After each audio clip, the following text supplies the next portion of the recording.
Welcome to Alberta Football Uncensored. I'm your host, Teej Johannesson. With me, as always, is my co-host, Omari Fraser. Today, we're doing the Calgary Gators season preview, starting with the defending national champions. But before we get going on that, Omari, quick shout out to my guy, Rory McIlroy, taking down the Masters today. Even if you're not a fan of golf, this is a monumental sport moment. This is a guy that is now in a group of 5 golfers of all time that have got the career Grand Slam. The way he won it, kind of fighting through some adversity, basically summed up the last decade for him trying to get this elusive Masters. Exciting day for me watching that. I won a little bit of money on him.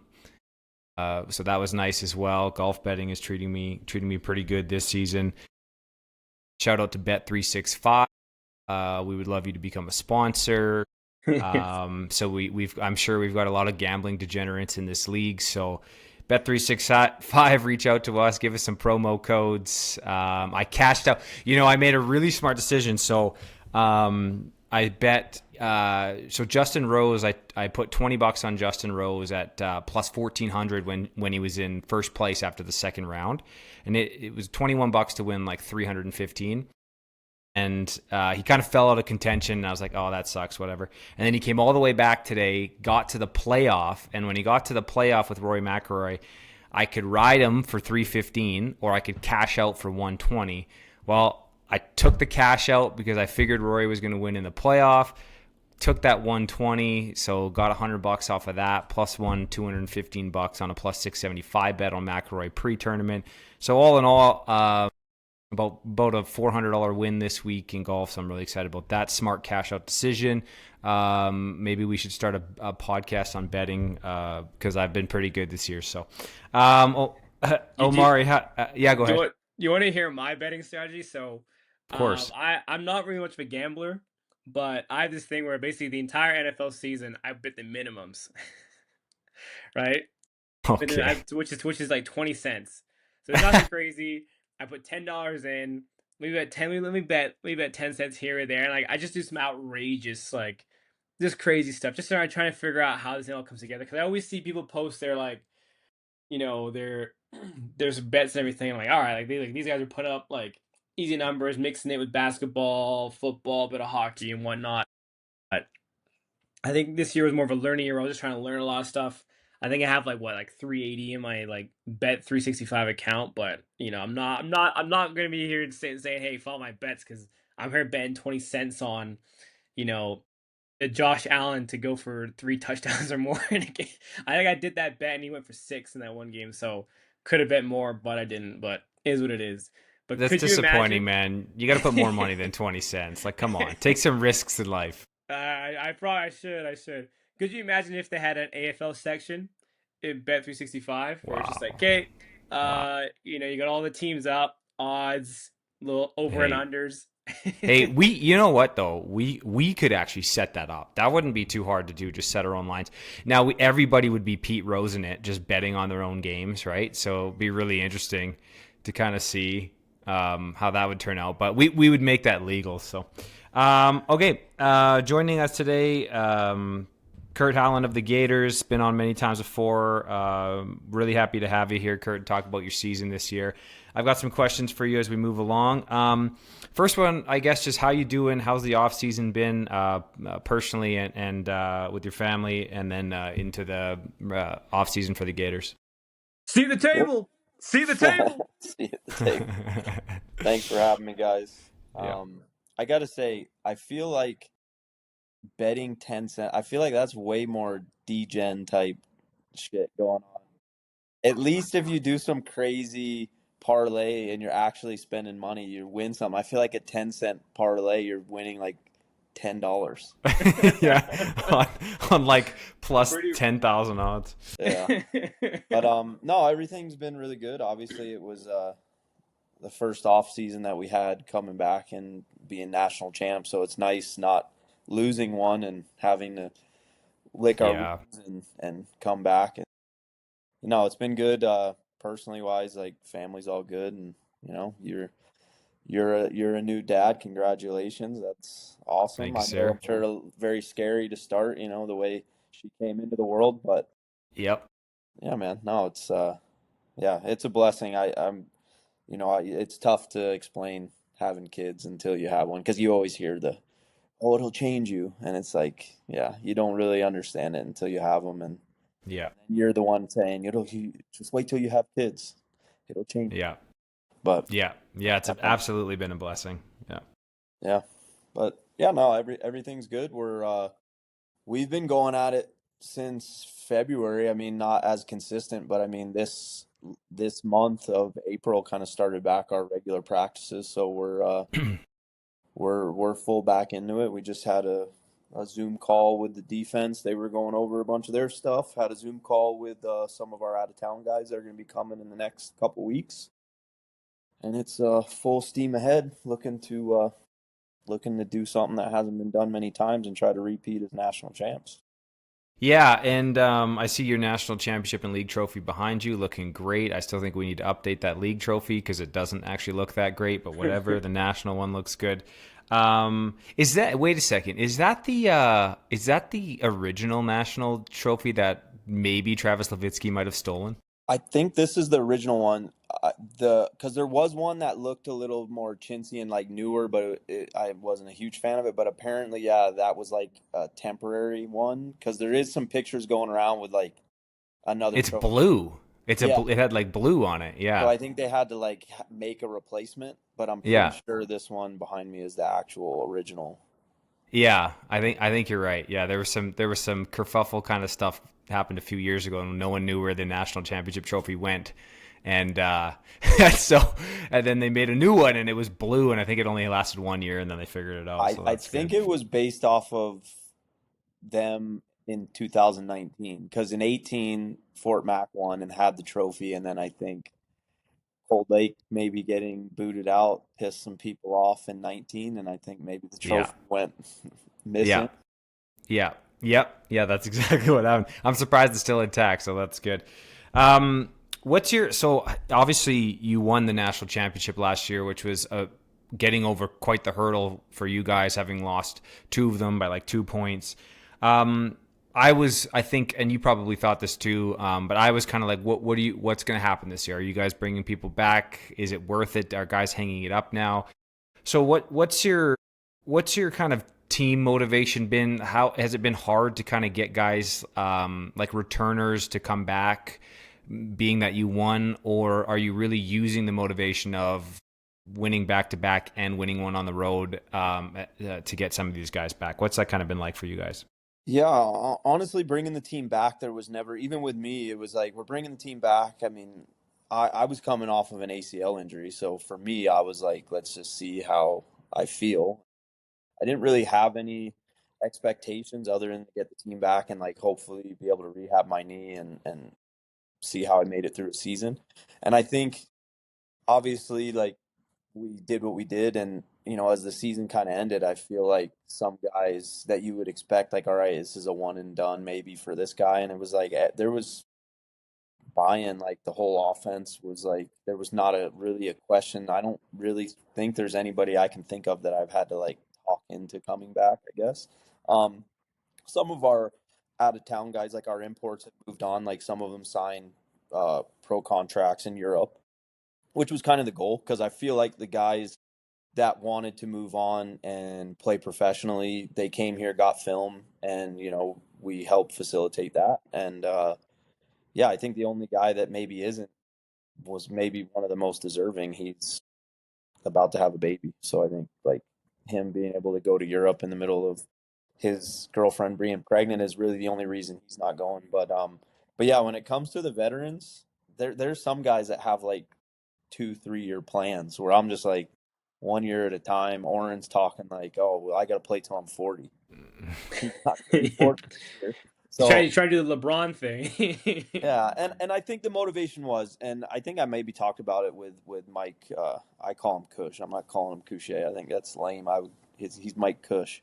But I think talking with him, we kind of talked about right now. It was a huge weight off of our shoulders, but I feel like now we look at it, we're just in a big sea of a bunch of teams that have won one national championship, and I kind of feel like Um, now our motivation is like, hey, like let's actually like put a stamp on this isn't a fluke, like how good we are and how far we've come, and say like let's go win a back to back. Because you start looking through, and I think maybe one of the teams out east won back to back. I know the Transit won back to back.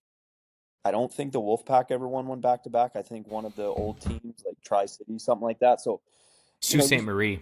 so yeah, maybe the Yeah. town. So you're kind of in like a 2 to 3 team, upper tier echelon of teams that have ever done it, and like that's kind of our motivation now. Obviously, we've got the AFL to worry about and take care of business, because anytime we've ever won the AFL came back full steam ahead. Like, hey, we need to step our game up. In Mm-hmm. 15, it was the Bucks with you, Teej, and Fort Mac stepping up, and after we won it in 15, and then um, win it in 17. Obviously, we weren't around after that, but like that Bucks and Fort Mac team in 2018. I feel like every year we've won, the league's taken a step up. So we're expecting that, but we'll see how it goes. But yeah, I mean, the lofty goal is back to back national championships, and I think that's what's motivating a lot of guys. But Yeah. we've got a lot of work to do.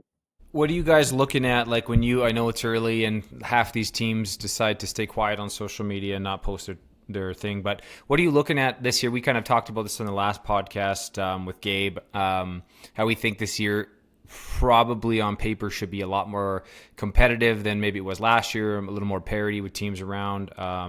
Edmonton with new ownership and Leduc coming in. So who are you kind of looking at as you look at the league as being kind of your biggest competition moving into this year? Well, one thing I want to address, because it's always frustrated me, like I think it does for you guys on like a media side of things, is like teams like being completely quiet, and I've always said this, like, could you imagine if like any professional like NFL, I know we're far from the NFL, but imagine an NFL team being like, well, you know what, we're gonna just be quiet, we're not gonna announce signings. You just find out when you show up to the games like who's playing for us. So it does nothing for the team, it does nothing for the league. Like, I'm not a fan.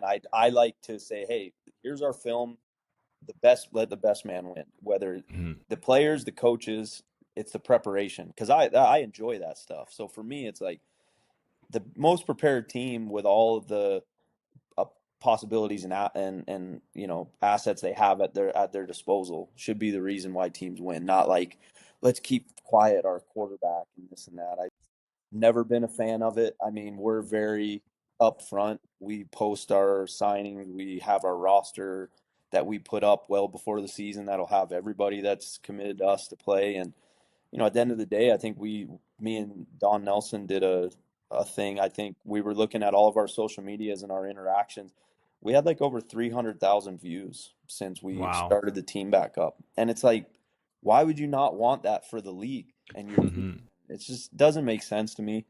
But yeah, like looking at the teams, obviously Cold Lake, like, they're the obvious choice of who you would expect to want to come back. And not only that they want to beat us because we kind of took away their kind of reign that they've had on the AFL. Obviously, bringing over some guys from them, I think, is kind of pissed them off as well, which is fine. But like I think that gives them a little added motivation. Um, and then yeah, I mean, I honestly think Airdrie. I don't know what the quarterback situation is, but you get um, that Vardo number 2, and I don't know his name, but not number 0, I think. Like Again, three yeah. good receivers, and if you got a quarterback, I mean, you put those 3 receivers on our team last year. I mean, that's putting up numbers. Like that's a good receiving core. So O line makes a big factor because obviously quarterback's on his back, he's not going to make a ton of plays. But I think if Anton and you guys can get some pieces in the right places, I mean, I think you guys have an opportunity to make some noise. And then, again, Edmonton stays quiet. I thought maybe that would change a little bit um with the new ownership, and I do like Zach. But yeah, I honestly feel like they might even be more quiet than they were last year, to be completely honest. Like I haven't Yeah. seen anything, which No. worries me more on the side of I just hope at the end of the day, I hope they're getting things together and they're going to have a good competitive team. Hmm. Like we just, I always worry with some of these teams that, you wonder, is it more of them, like, are they going to even field a team? I don't know that I'd necessarily worry about that with Edmonton, but yeah. So, and then Leduc, we got at the end of the year. We'll see what they do. I know you guys got a big one. I've already been telling everybody. Josh Williams comes into Airdrie and beats you guys. Anton's going to have a hell of a speech after that game to keep you guys motivated. So Wow. that's a big one. Yeah. That's a big one. Yeah, I think, I mean, that's going to be really interesting for me to kind of see that as my first game with the Irish. I'll say, by the sounds of it, we've got some decent guys that are looking decent, pretty good for quarterback. We got Memphis, who came from the Calgary Wolfpack, who I've heard some good things about. And we've got a couple other guys as well. But the thing that I'm most excited about, and I kind of spoke about this on the last podcast, is the coaching. And so we actually have some seriously elite coaches, and specifically guys that know how to coach quarterback. And I think that is huge. Like you said, I think with the weapons that we have, our quarterback doesn't need to be spectacular. He just needs to understand what's going on and how to make those reads and put the throws where they need to be. So I'm looking forward to getting out there with them for the first time. I know there was some talk of possibly doing a joint practice with you guys. Anton had mentioned that to me. You had mentioned that to me. I don't know if that's happening. I haven't heard anything more of that. I would personally love that. I think it would be a lot of fun. But if not, then I won't get out there until we get outdoors, which I believe will be early May.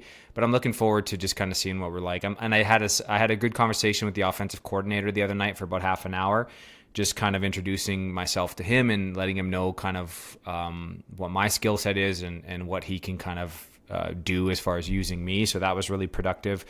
I'm hoping that we can, be there in the finals and have it be an Airdrie and Gators final. I think that would be a lot of fun. I think that would be a lot of fun for the league and for the town of Airdrie and for the Gators as well. So I'm hoping to get back to that championship game. I miss playing in that. I miss, being a part of that experience of playing in the championship, especially since we did it for so many years there. 2016 with the Bucks, 2018 with the Bucks, 2019 with the Bucks, 2021 with the Bucks. So we only won one of those, but just playing in those games, I want to get back to. So, Omari, got anything for Kurt? Yeah, I wanted to dive into now, I guess some of the management side of things. Like, guys are always looking at the Gators and everything, and like how you guys came in so hot, and then as well, like, there's the team side of how things ran, which I think we all know the story of, but as well, like, look on the back end side of things, and like just really trying to get an understanding of where you guys are able to pick up so fast and basically jump the gun of a lot of teams that haven't maybe seen move the needle. Yet you guys were able to come in, move the needle, continue to move the needle, and like are always staying a step ahead. Um, is there anything on the back end team management side that you feel like you guys do as the Gators that you love to see teams do and maybe help them move further along? Because it does take two sides to really move a team forward to that goal. And the Gators, when you look at Gators, like, they're doing both things right to see things come together. Yeah, well, one of those things is kind of like what Teach talked about, like a joint practice. Like I've reached out to the Irish. Omari, I've talked with you. Mm-hmm. We're hoping to do a scrimmage with the Bucks. We've talked about it, and I'm like, listen, we have field time. We have the bubble at Shoaldice booked for full field. You don't got to worry about the weather because right now everybody's like, oh, well, it's 10 degrees out. Go out on a grass field right now. They're hard as a rock. The grass is nasty. Like, it's not good conditions. We have perfect conditions to practice in a bubble. And I said, we're not at the stage right now to be going out and like trying to kill each other. That's not what we're trying to do. Like, we're trying to make ourselves better by, hey, like, let's practice together, let's run, let's go through warm-ups, let's do inside runs, skelly, like we would in a normal practice. We go thud unless we're in full contact situations, which I would prefer to be done with just our team, because I can control much more like the way our team practices against each other than like if we went a full contact, like some type of like hitting drill against Mm-hmm. the team. They're going to want to try to take each other out. And I kind of presented it to Anton and a couple guys of like, let's have some good practices, and then like if we wanted to have some full contact sessions like down the road, we could. But realistically, I just want to get some skelly in against another team. And then at the same time, I feel like some teams can look and see how we operate and say, hey, we can use that. And I feel like we could, with the Irish, especially with the coaches you guys have, I feel like we could look at you guys and learn some things of the way Anton runs things. We don't play each other till week 5 or 6. We're not gonna.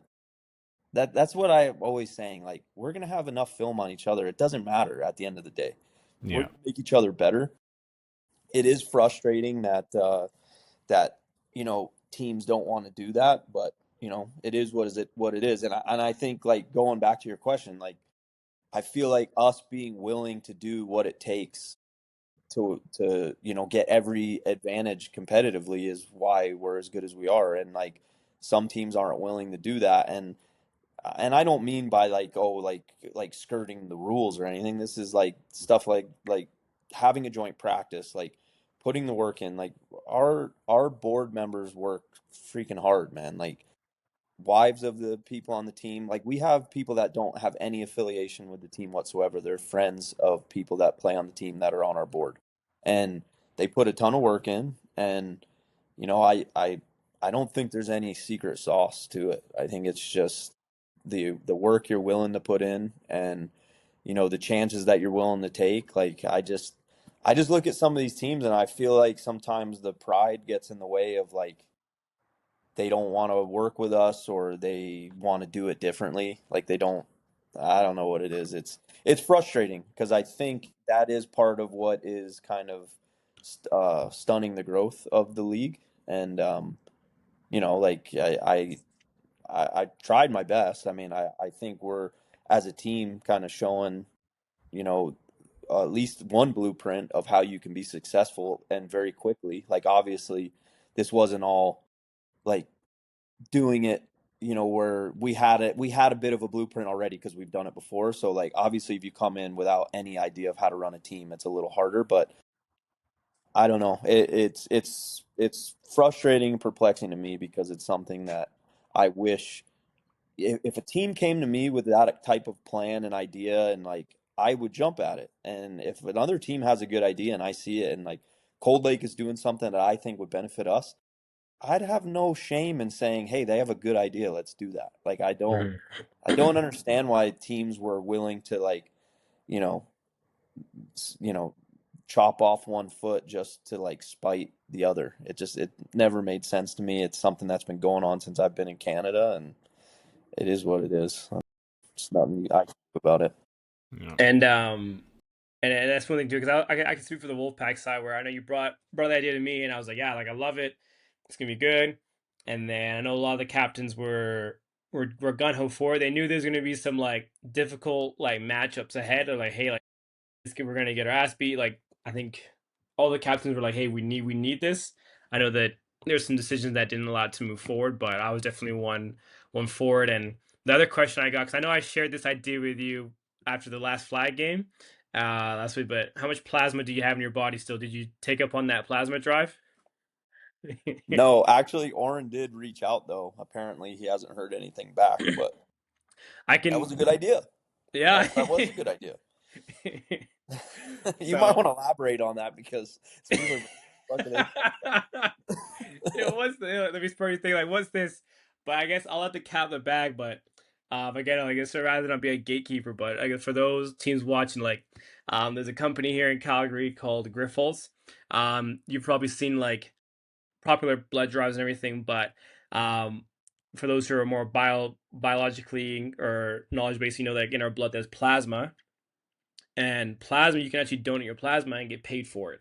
So one idea that I know Wolfpack, I have a poster made up and just about to release it, and I shared this idea with Kurt, is now where you can go as a player, donate, and Grifols will then basically pay the team, or pay the team or you as e-transfer $100. I think they have a bonus right now for $100, but typically it's around 60 to 100, and they'll pay you just for donating plasma, right? Which is already in you, and you do regenerate it. So it's not like a case where you donate it and then don't get it back. Like, you do regenerate it, but it's one of those things where, like, hey, you just give your time and you can give it to the team, and is not coming out of your wallet, it's more or less your body. So think of it like a sperm bank, but for Canada, so plasma bank.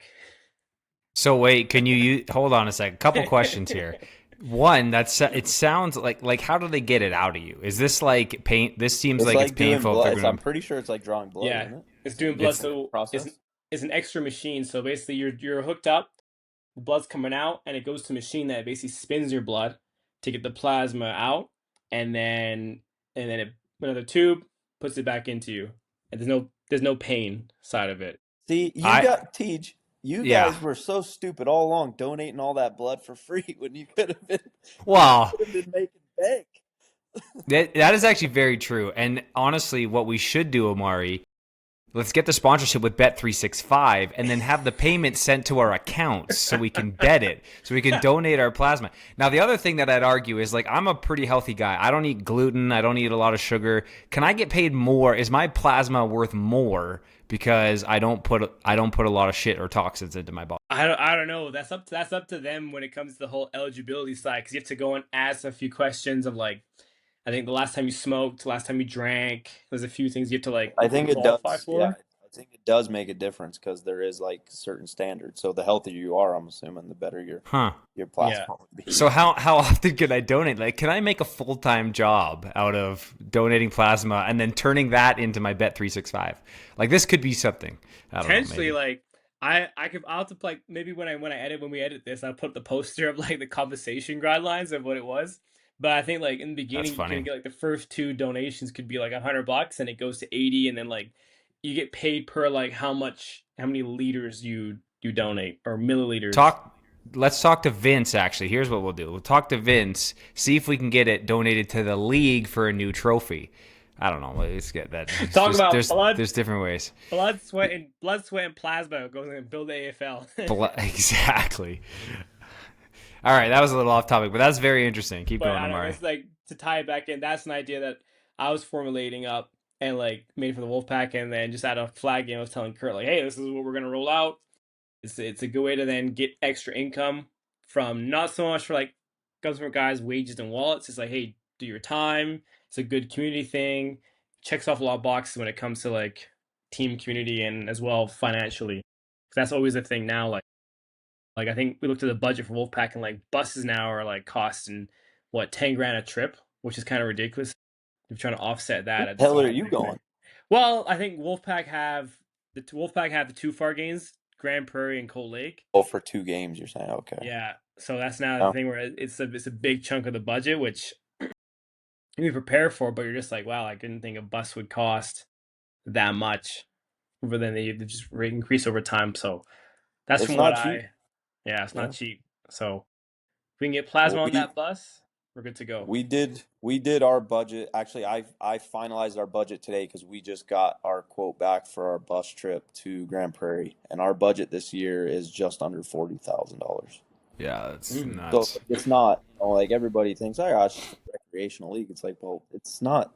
It's expensive to run this recreational league if that's what you think it is. Like Mm-mm. it's not cheap.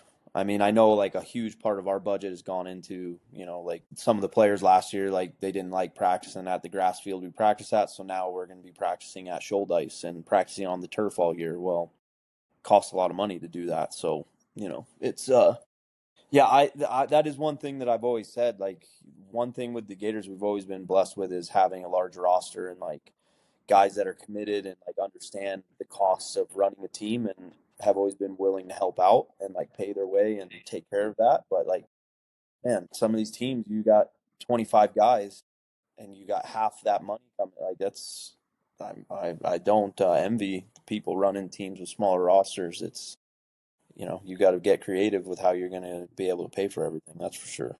Mm-hmm. Yeah, I think practicing on turf's a really good thing. I'm hoping it seems like they're close to being able to get the new turf field and energy there for our practices. So I hate practicing on grass, especially when we don't play on it anymore. Like we have no grass fields left in our league anymore.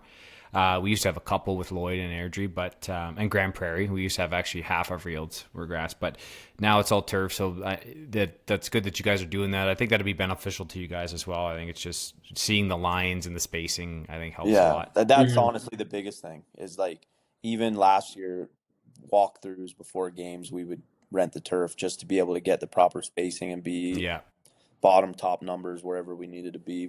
We're playing a scrimmage game on grass, but it's a pretty cool. I think I talked to you a little bit about The it Canmore. in Yeah. Canmore. Yeah, like the backdrop is literally like you're in the mountains. Like Yeah. it's a pretty sick. And like a lot of it's kind of like our main camp, and then having a scrimmage right after, and a lot of our out of town guys, that's their first experience really of Alberta. So it's like, Yeah, it that's was awesome. something that I thought would be cool. Now again, that's another thing where it's like, we're trying to the Bucks were supposed to play there, but then they were worried about having the numbers to make that trip out, and I tried to convince them like make a weekend of it. Like it's play a football game, stay at a hotel in Canmore or Banff, and go with the family. But and then I brought the same to Airdrie and to Calgary, and I'm like, man, it's a freaking no brainer. Like I even said, I was like, it doesn't even really have to be a scrimmage. We could just hold a joint practice out there Hmm. and do it that way if that's the way you want to do it. And like we're kind of turning it into like a team weekend where we're gonna get Airbnbs or hotels and stay out there and show the new guys like Lake Louise, and maybe try to do a golf around a golf or something with the team. Like I don't know. I mean, like, you saw how we were like off the field. We did a lot of team events, and I think that was a huge part of why our team got so close. So I don't know. It's another thing that I'm hoping one of these teams, you guys, one of you guys will step up and want to do it. I mean, we're gonna do a controlled inter squad scrimmage if not, but I just thought it would be a cool, and like the marketing for the league, having a freaking game, like our photographer out there taking pictures of like us versus Yeah. the Irish with the freaking mountains in the background. That's what Alberta is about. So like the Alberta Yeah. Football League, I just thought it was a really good opportunity, and it just unfortunately with the Bucks not being able to, and it just doesn't seem like I'm getting a ton of traction with any other teams, but we still got time, I guess.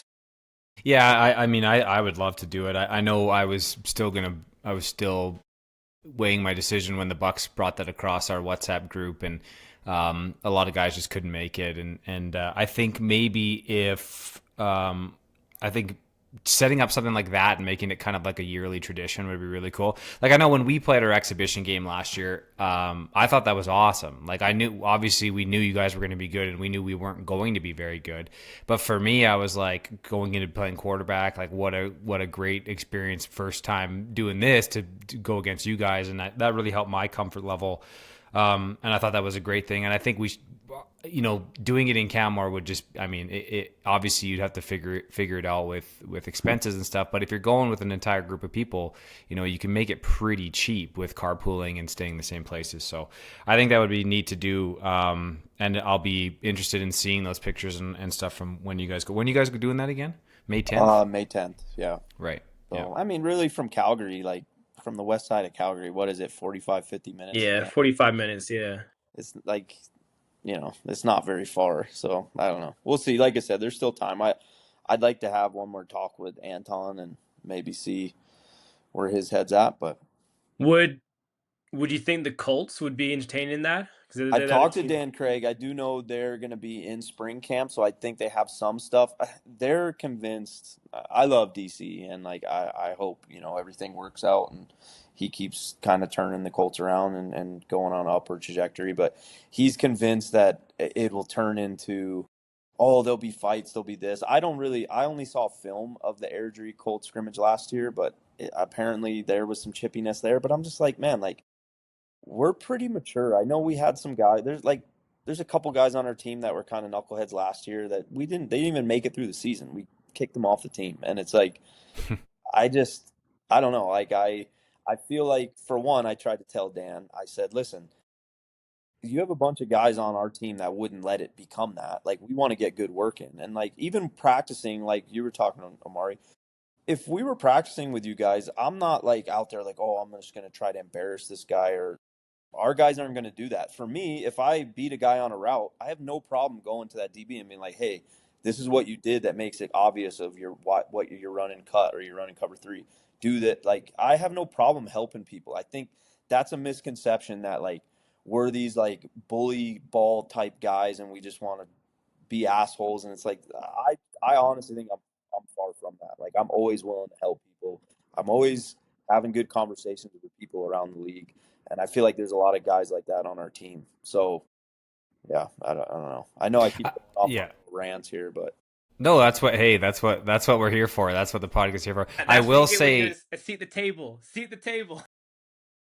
last year's exhibition game, King was looking to kill people. It seemed but like that he was. if you knew King, you would know that actually King is probably the nicest person you'll ever meet off of the field. He's like a younger, crazier version of Don Nelson when it comes to being a really good person.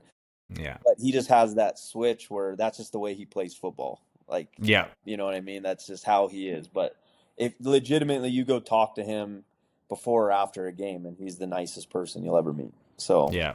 yeah. Well, that's good. That's good to hear. Well, I hope that goes well for you. And I think even if it can't happen this year, I think maybe we can get ahead of it for next year and plan it ahead of time with two teams. Because I think, again, anything to grow the league is what I'm about. And I think that would be, I think you could really do well with media and attention. Even if it's not Omari and I in the game, and even if we are, maybe we're down there and we can record a bunch of stuff and just that kind of stuff is popular with people and it resonates with people and shines our league in a good light. So I hope we can figure that out. Well, Yeah, go ahead. one last thing too, because like I said, I was kind of went on a little bit of a rant, but I tried to explain to Dan Craig as well. We have like 15 Colts alumni on our team. Like Cassidy won the Wally Buono Award as a Colt. I don't think any Colt has ever won that award other than Cassidy. And it's like you don't want to take advantage of the fact that like we could have like a nice controlled scrimmage and like get some good work in and like no offense to the Irish last year, but I could promise you like those young guys would learn a lot from us of like a lot of those guys are going to be great football players when they're done with their junior career, but they're all very young and like they could learn a lot from us. And like we have a ton of experience and like they want to get where a lot of our guys have already been. So it's like it's a little frustrating. I don't know. I always wanted to scrimmage the Colts back in the day because I like when I was younger I did have that mentality. I'm like I would like to just prove to them that it's a little different when you're playing grown men. But now I look at it and I'm like, man, like let's grow the league, let's grow like our outreach and like I said, I mean, we have so many like high level guys that played for that organization. I think it would be a cool thing. Yeah, and Anton's actually the defensive coordinator now this year, so I kind of thought they would do that again, and I was kind of hoping that would be because that would be fun for me to do that, but I guess they're not doing that again. So, Yeah. but Anton's a DC now. Okay, talk about some key additions you've added to the team. Is there anyone new coming in that you're really looking forward to? Obviously, Gabe's coming in, so we don't need to talk about him as we have done that already. But anyone new that we haven't really talked about coming in to your group this year that you're excited about? Well, if I didn't say Gabe's name in this podcast, he probably would message me and be super offended. So we are. He's been great. Like he's seemed pretty locked in, and he's looking forward to getting out here. Yeah, I mean we've announced a few of them. Andre Gordon, he played for West Shore, had a really good career there, and then went and played JUCO football in the U.S. And he's a DB that's going to be coming out for us. We just announced, I think, this past week, two guys on the O line, got two guys that played for Windsor University. Really good O lineman, Zach Benson, and a really good D end, Mitch Klustra. Yeah, like our biggest thing is like, obviously we have a really good returning offensive line, but it's football is kind of won in the trenches. I think in Canadian football, an O line, a D line, and a quarterback, if you have those things, then you have a good shot at having a good football team. So, Yeah. adding to an already really good line and like a really good running game coming back was important for us. And yeah, so we have a few more guys that we haven't announced yet. We'll be announcing soon, but definitely we're losing quite a bit in the secondary. Like I said, a lot of those guys moving on and going to play overseas. So we're bringing in some guys in the secondary. Linebacker wise, I feel like we've lost a couple, but I feel like we're kind of staying more local. I think we wanted to give the opportunity this year too. Like we started in February, a lot of it because we're like, hey, if guys step up now in off-season workouts and show like what they're going to do and we feel like we don't need to recruit guys to bring in, like if we feel like guys are going to step up, And I feel like at the linebacker position, some of them have. I like Chris Barak. I he dealt with injuries last year, but I'm really confident in what he could be for us at linebacker. Paired up obviously along guys like Don Scott and stuff. So yeah, so like we want to let these guys have a chance. I think secondary wise, some guys have definitely stepped up. Some guys, maybe have not shown as much as we would have liked. So obviously we're bringing some guys in, but yeah, no, offensively, we're not bringing in a ton. Like we bring back pretty much our entire offense. Um, so yeah, I think really mostly the O-line addition is one of our only ones. But yeah, I think in the next couple weeks we'll be doing some more announcements. But yeah, those are a few of them that we're bringing in. I got in trouble last year because I said the weakness of your team was the secondary. I didn't say they were bad. I said they were the weakness because everybody has to have a damn weakness. Now, I got in a lot of trouble for saying that from the Gators, which is fine. Now, can we officially say that the secondary might be your weakness? That's question one, not saying they're bad, but also Isaac and Brett Mercer, those guys coming back? Yep, they're both back. Okay, good. Um, I guess it's when you use the word weakness, I guess people I know. heard about it. If you say out of all three phases of the defense, if you had to pick a third, then the DBs. But I don't know. I feel like the thing too is that our DBs never really got tested a ton. Yeah. They didn't get to show as much. I feel like a guy like Chris Dublin got to show a lot more because teams had no choice in the playoffs other than to it's win or go home. So they tried to test him a little bit more, and he obviously had a great playoff run, and even Dawson, all those guys. So like at the end of the day, like I've had to go up against all those guys in practice. So for me, it was like they were not easy to get open on. So I don't know. I think that defense last year was pretty freaking good. I think that defense stood up against any defense that I've ever been a part of or played against in this league. So. Well, I was obviously Omari and I were doing the play-by-play stuff at the national game, and it was honestly, it looked easy for you guys out there. Offensively, I was getting frustrated making that call because they just allowed Jordan Heather to pick you guys or pick them apart underneath and did not adjust whatsoever, and that was mind-boggling to me. And then on defense, you guys were just locked down. I mean, they couldn't really do anything. And then once the game was over, it looked ugly. I'm glad to hear Brett's back. Brett's a guy I care about deeply. I played a year from him and really kind of helped him out. I hope I did anyways. I'm glad to hear he's back. He's going to make some noise this year. I'm really looking forward to his trajectory and where he's at. Always good to see Alex back in the league. And did you say Dawson's coming back too? No, he's actually he's over in Germany right now. So okay, so that's a loss for you guys. You replaced Cam with Gabe essentially, so yeah. That's not bad. No, and that's pretty good. Yeah, we'll make some more announcements. Like we have one DB that we have to wait just for whatever reason. You'll figure out why when we announce them. But then there's some guys that we're probably announcing in the next week or so, but they're very high level football players. Like our secondary is going to be pretty nasty this year for sure. And Brett, yeah, like he's a guy, one of those guys where you look and you say, hey, like young guy, super athletic, has some technique things he needs to work on, but like I think his next step in his football trajectory is going to be really good. And he's just honestly, man, like you played with him, but Brett's just such a good dude, and like yeah, girlfriend Haley, like they're honestly like kind of like family. My daughter loves Brett and Haley, so like we do a lot of like team stuff together, and she's always hanging out with them. So they're like anime nerds, and it's like my daughter is talking anime with players on the team, and they're like, oh my god, Demon Slayer. Shit. No, that's not up my alley. We're definitely not going to talk about that. That's funny. Brett is a great guy. His girlfriend as well. So glad to hear that. Yeah. I'm glad. We've got 10 minutes to go before I got to feed the baby. So I got one more question for you before I'll let Omari kind of finish it off. how did you feel? I know you had some Gators try out for Team Canada there. I think you were a little bit perplexed maybe on some things. I think I was too, definitely. Uh, Speak about that a little bit. Like, did you kind of did it? Did any Gators end up making the team? And like, I mean, it's kind of shocking that a team as good as the Gators wouldn't have do that.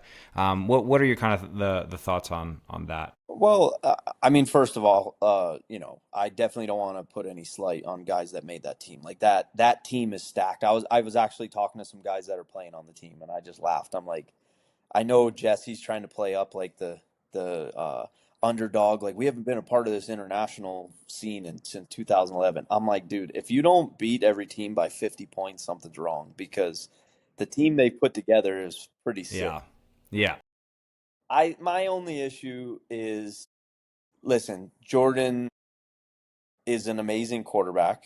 I also believe that um, he's kind of more built for this type of tournament. You don't have a OC holding your hand. You're not like getting 6 months to prepare for you know what I mean? Like right now they're in training camp right now for 5 days and they're gonna go play Italy.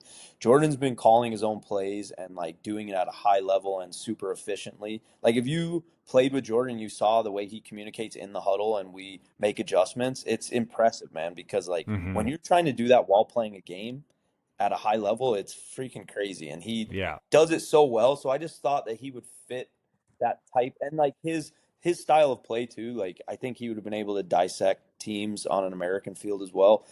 Obviously, O'Connor and Chris Merchant, like they're both freaking absolute studs.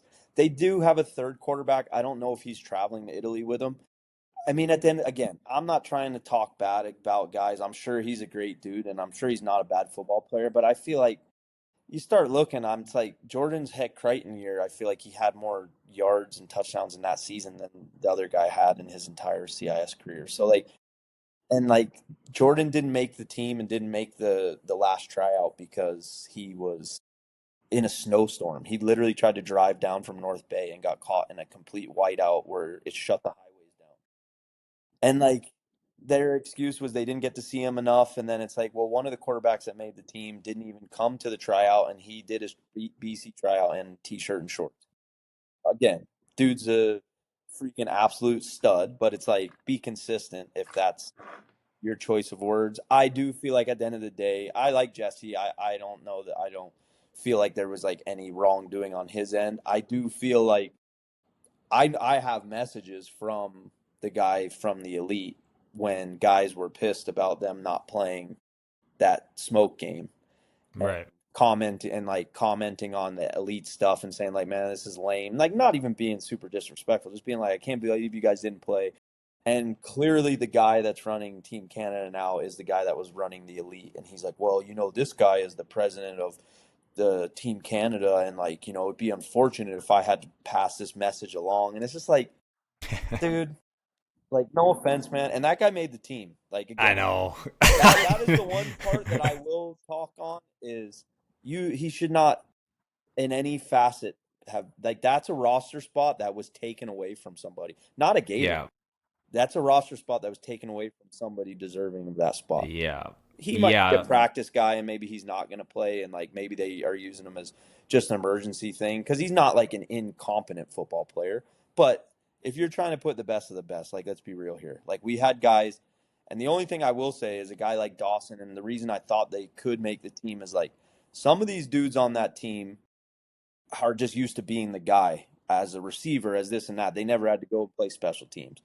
Guys like yeah, Dawson and Cody and like they're freaking dogs. Like those dudes will stick their nose in and they'll freaking kill somebody on special teams because that's what they do well.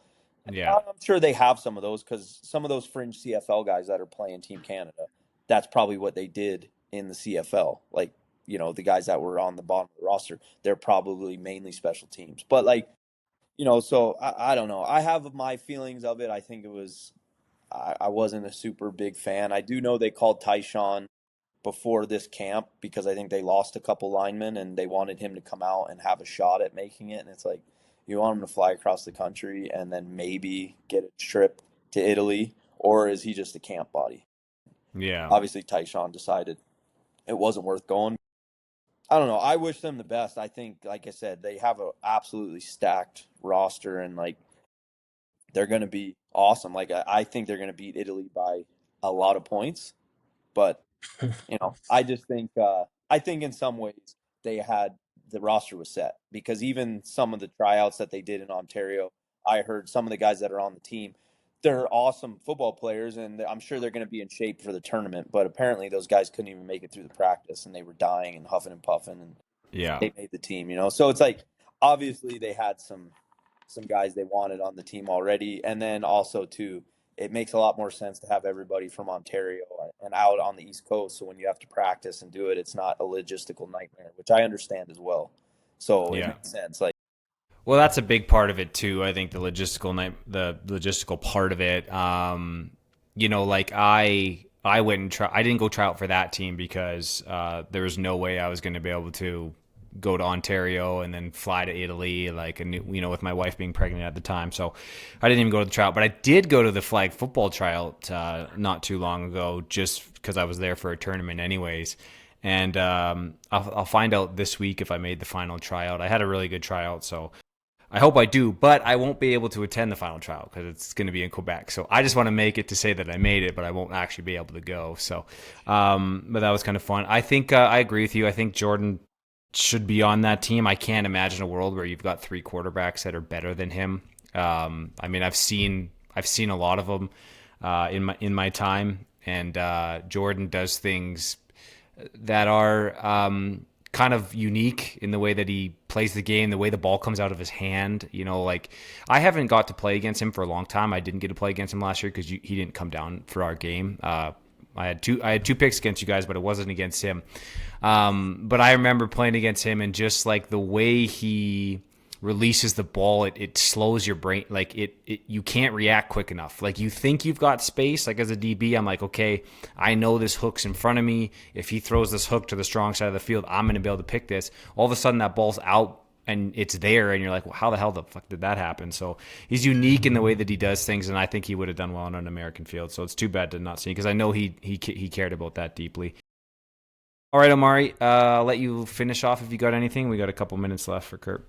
Um, I guess the only question I have left is, um, just looking at the Gators now. Preach, like 'cause I feel like, because funny enough, I like here's a little backstory too. Like when I was finishing Colts in 2017, I was like, hey, I want to go play men's. I knew about the Wolfpack, knew about the Gators. I remember Jordan and Grant came to a Colts practice. I was like, okay, I definitely want to check out the price if I stay, if I keep playing.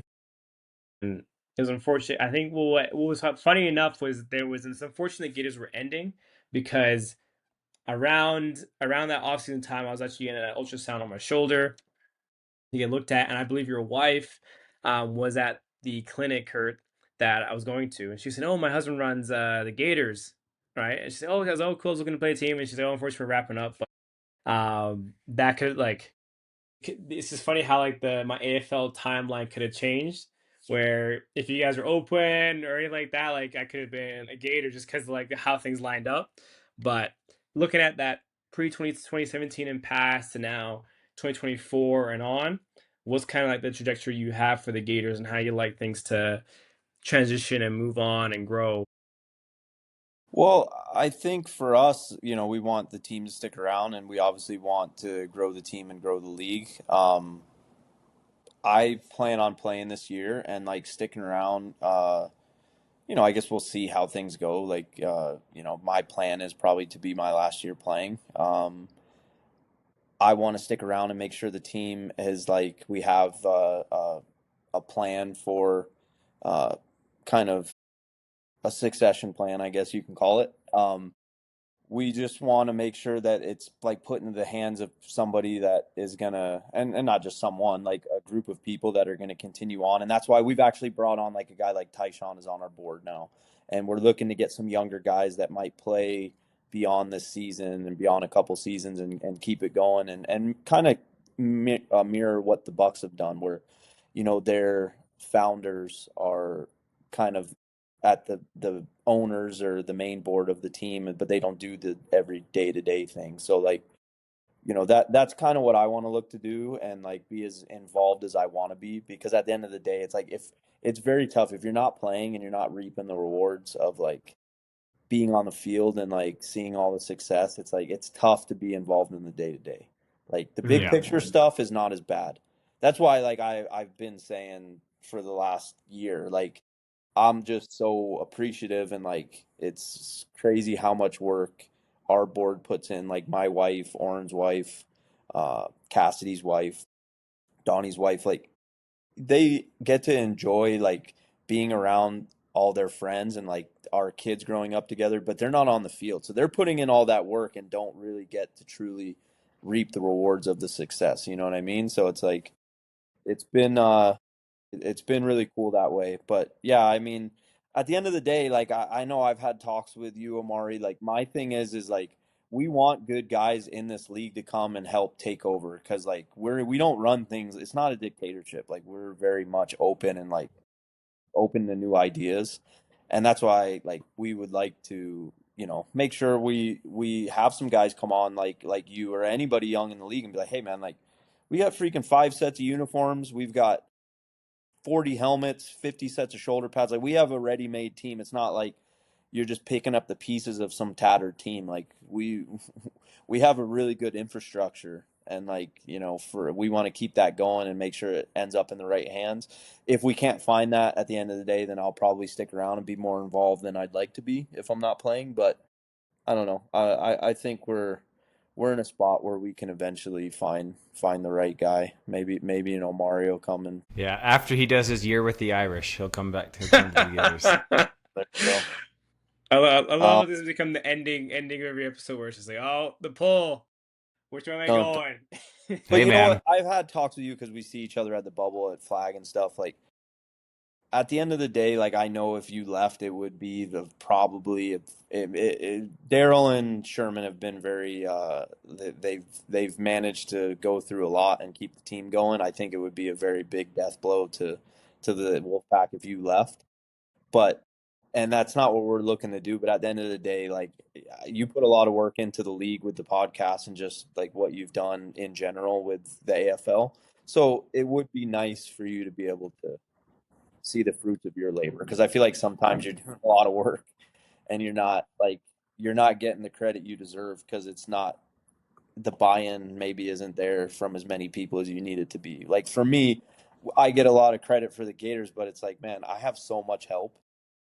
You know what I mean? Mhm. Like I have so much help with running the team that it's like I can't take all the credit for that. Like we have, and if it was just me doing it, then it probably wouldn't. I'd probably be in the same position where shit wouldn't be getting done the way I want it done, because you can only do so much, And at the end of the day, too, it's like, and I'm having a fucking blast, really, man. Like I was thinking about it earlier because I knew we were going to be on this podcast, and I was just thinking like, we've talked so much. What are we going to talk about? And I was thinking about it. I'm just like, man, like my pitch to like guys in the league, or not guys in the league, but like if as we're always recruiting. And my thing is like, if you love it, man, like you're gonna have a ton of fun playing for us. Like that's the biggest thing for me. I've already played a lot of football. I'm getting old, but like I'm still having a lot of fun. Like I'm seeing being around all of my kids, my friends' kids growing up, and like watching them and how much they enjoy it. Our wives are enjoying it. Like, I'm still having a blast. So if this is my last year, it's definitely not. It's gonna be tough to hang it up, just because like I feel like I'm having more fun now, just because I'm in so much of more of a position of like the understanding and the knowledge to run a team. As a young Mhm. guy, you're still trying to figure shit out, but like being a business owner and everything like that, it's definitely become a situation where I feel like I'm much more uh my ability to do what we're doing is much higher than it was back in 2017. So it's like, having a lot of fun doing it, and but this is a league. You got to love it, because we just lost a Yep. DN that's not going to play this year, and I could just tell. And I actually just talked to him today, because he's like, like I just felt like I just kind of lost the passion for it, and I was like, man, honestly, like I could tell last year. It's like we don't want to bring guys in that you have to like beg to show up. It's like if you don't love it and you don't want to be here, then it's that we I got the vibe from that last year. And he's a great guy, but it's like if you don't want to be here and you don't love it, and like I'll close with, I wasn't going to talk about it a little. Well, we talked about it before, but like Jordan's not playing this year, and we've got a quarterback coming out. Like we're very lucky as a team because most teams you lose a guy like Jordan, and I gotta say a quick thing on Jordan. Jordan's one of my best friends. I love Jordan. He could tell when he had to tell me he wasn't going to play this year, you could tell it was emotional for him. And like, if I would have known that, because all along the plan was he was coming back. And like,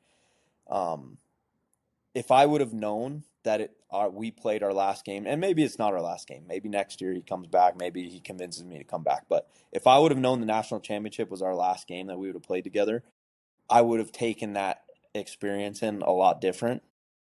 I mean, I maybe would have spent an extra few more $1,000 at the strip club after the national championship set. But no, but like I just kind of looked at it like, man, we freaking did it. Like we're gonna freaking go back next year and do it again, and like and I just would have taken it in a lot differently if I would have known that he wasn't going to be back. And I know it hurt him a lot. Like I could tell, like he might not like me saying this, but I could tell on the phone it sounded he was getting a bit emotional, even having to tell me that he wasn't going to be playing this year.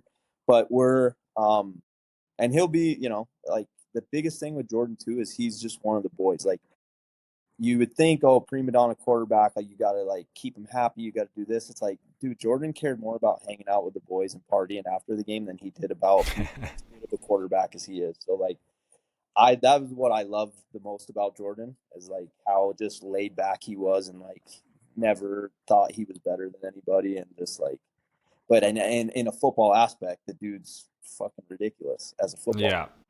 But we're very lucky. Like I'm not necessarily. I'm sure some people kind of know, like through the grapevine, who we have coming in. But he's a guy too who we have coming. And when it was kind of the idea that Jordan might not be coming back, it was like, well, like let's bring him in, and I just hope he loves football. Because for me, it's like I don't want to. Quarterback is probably the one position where it's like, you know what, man, like if we have to freaking cater to him a little bit, then maybe we have to because quarterback's a super important position. And like Reed is a capable guy, and I think we'd be okay with him. And I think Reed will win us some football games regardless. But Reed has played a lot of different positions. He's not necessarily just a natural quarterback. But this guy came in and like right off the bat, you could just tell like he fucking loves it, man. Like getting back around it, like you could tell he's like being around the boys again. Like you can tell he missed it. And yeah, it's just like I was happy about that because I was like, man, if we have to like bring him in and he's like not like all in on it, it's like such a big difference from Jordan because like Jordan's like the games he couldn't be there, he's fucking watching the live stream and he's like messaging me and I have text back from him of like what went right, what went wrong.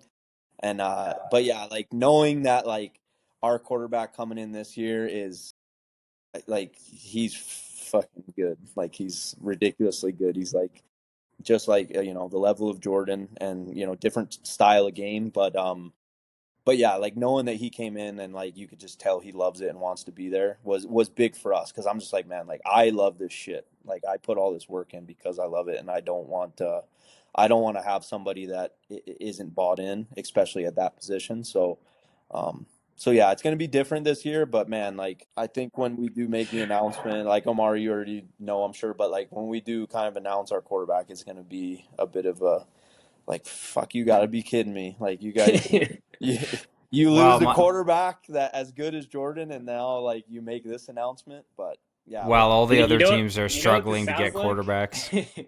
But at the end of the day, man, I don't think it's any like I don't necessarily like I'm sure we're lucky in a way, but I don't look at it all as luck. I honestly truly believe guys come out to our team and they see the level of talent on our team and they see the way we run our practices and they see the structure of our team and the way we run our social media, like every aspect of it, and they look at it and every guy that's come out that's played high level looks and is like, shit, like this is legit. Like it's not to the level of like it's a job like I had to do in university. A lot of these university guys don't want that, but they do want some structure.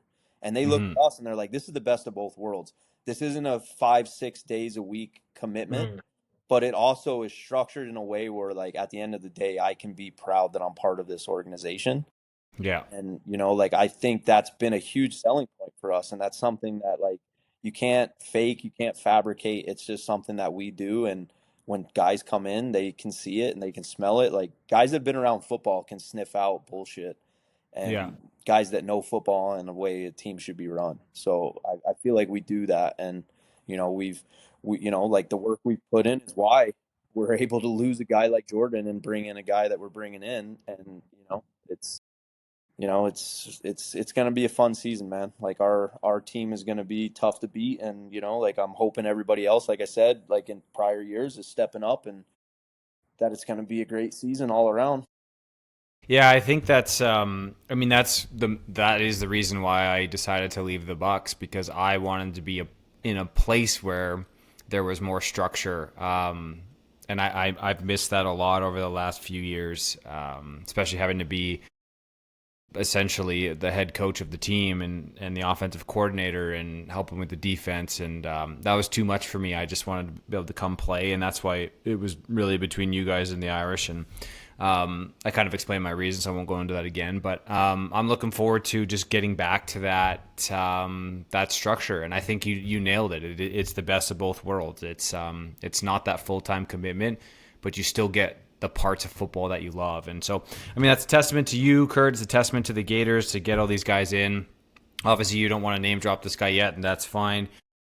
Does he live in Calgary, or is this like, do you have a local guy now that can make all the games? Yeah, he's in Calgary. Reed's still going to be a big part of it. But when Jordan, because we've known a little bit, like, I knew that Jordan's schedule, we were still planning on him coming out, but it was going to be very hectic for him to be able to play. And we were kind of looking at him. We're like, you know what? At the end of the day, man, like, Reed made some big strides at the end of the season and the games he played, and, like, coming into where he was at the beginning of last year at this time to where he is now, he's light years ahead. So, like, for us, we were like, honestly, man, like, we're gonna be okay with, like, we have a great run game. Reed's gonna keep getting better. We're putting a ton of weapons around him. So he's still gonna be a big part of it. But yeah, like, both of them are local guys. So, like, they're both gonna be here. We have some schedule where, like, one guy's going to play certain situations and games. And yeah, no, I mean, we're in a good spot. Like, we're very lucky, because I truly believe, like, Reed is, again, just one of the boys. He loves being around the guys. A lot of good people on the team. I love Reed. I like hanging out with him.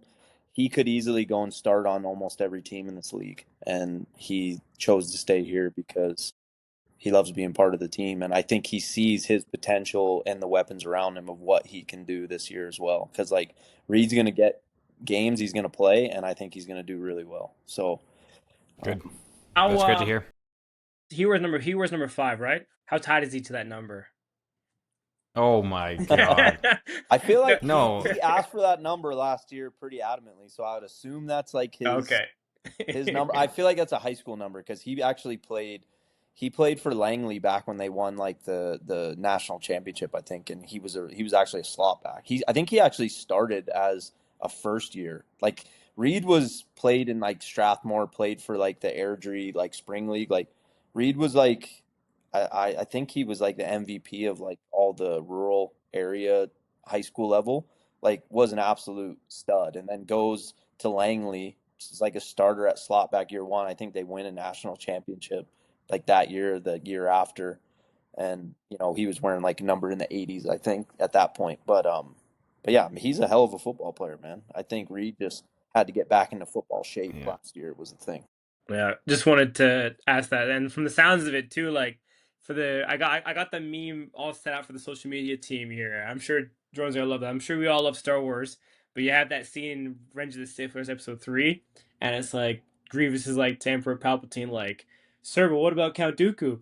And then Palpatine's like, "Oh, I'm bringing in someone who's far younger, more powerful," and you could break it off into, like, light force lightning, and then to the highlight too, which I think would be quite funny. But no, it sounds like you guys got a well equipped in that area.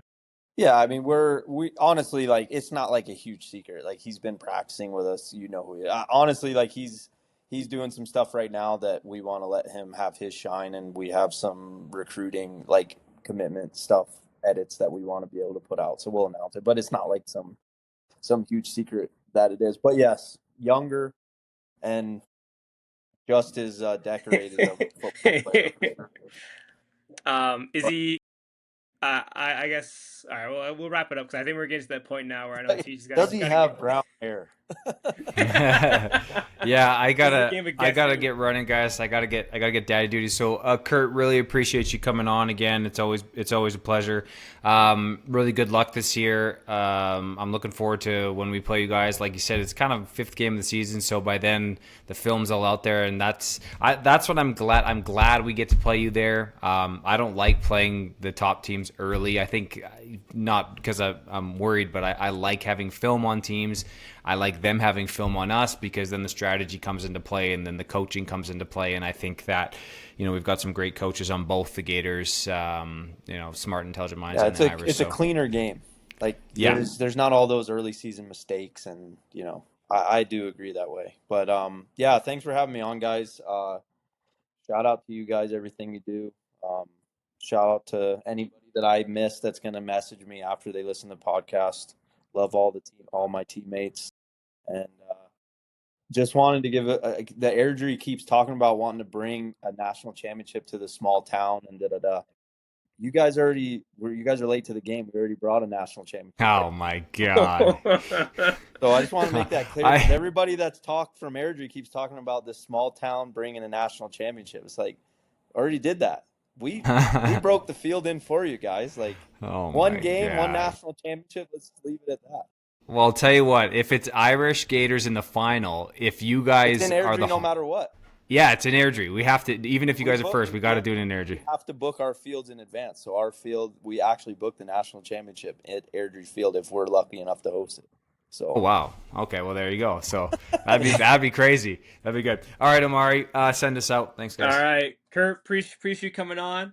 I'm looking forward to things heating up. I think right now we're just shy like 45, maybe like 40, 47 days away from the season. It comes around quick, so that's one thing now. I hope everyone's in the gym, getting the workouts together, getting their vitamins in, doing your maxes, your lifts, your runs, all that stuff. You feel ready to go. Appreciate everyone tuning in. You can catch us all on Apple Music, Spotify, YouTube, anywhere you get your podcasts, audio, video. You get it both ways here too. So that's a fun thing now that we moved to give this more entertainment value, and hopefully you guys are feeling ready for the season. So one thing Teej is going to say, I want to wrap up here next, what team we were looking at having on next, or is that still in the works? Yeah, I think we'll probably do the Irish next. So we're gonna go in preseason ranking order, and I'm gonna rank the Gators first, and I'm gonna rank my team second. So that's the benefits of being the podcast. So I'll get a hold of Anton, and hopefully a coach, and I think that'll be a real fun one. So we'll look to do the Irish here early this week. I know we've also talked about doing some Team Canada stuff. They're off to Italy soon to play a game, so we might get some of those guys on the podcast and talk about that as well. So some cool stuff coming up. We're going to be hopefully pumping out episodes, getting these season previews in, and this Team Canada thing soon. So appreciate all the listeners listening and the comments. We see your comments when you comment for our Spotify. Yeah, that's beautiful. Yeah. Kurt showing his ring. All right, motivation. Here we go. I'm going to the gym right now. All right, boys. Take care, guys. See y'all later. Talk